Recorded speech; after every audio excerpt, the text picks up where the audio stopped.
I love that. And I think that perspective taking is one of those core skills that you learn when you're trying to connect across differences. So, and I know that you had mentioned some before, like giving each other permission for our first drafts, and then something similar to what Kanisha said about being able to draw that line, like knowing when it's not okay. And Yeah, absolutely. So, the other hat I wear is that I do a lot of facilitation training for our students, whether that be in higher ed or for teachers themselves. And I like to use an acronym because it's just easy to remember and seems to cover a lot of these really important points.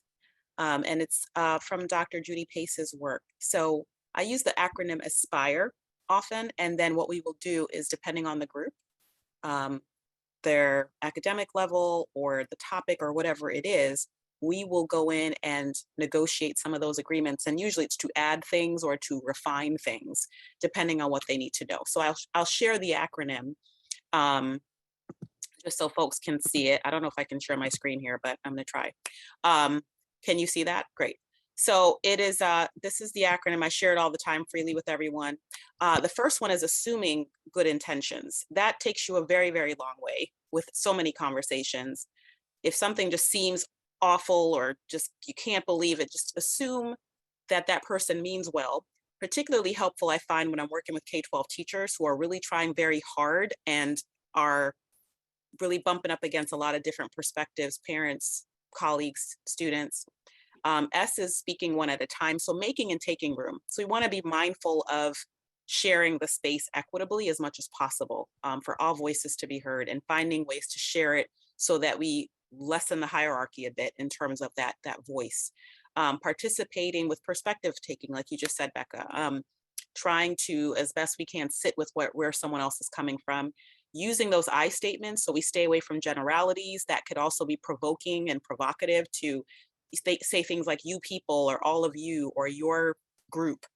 Um, R is for respecting confidentiality and reasonable risks. So the reasonable risks are, of course, that braver space, but also respecting confidentiality so that others can feel more comfortable sharing their stories.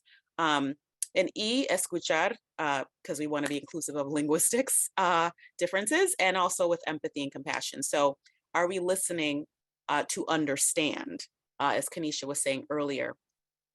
And so we have this acronym and we try to remember it in the beginning, revisit it somewhere in the middle.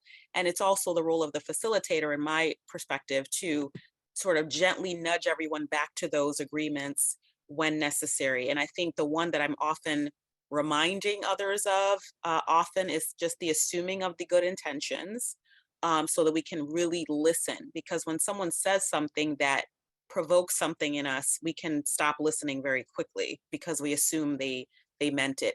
And then we talk a little bit about, intention versus impact. So sometimes you don't intend to say something harmful, but the impact is such that someone feels afraid or shut down. And so if we go back to assuming good intentions, we can do something restorative in that space to allow us to continue to try to understand each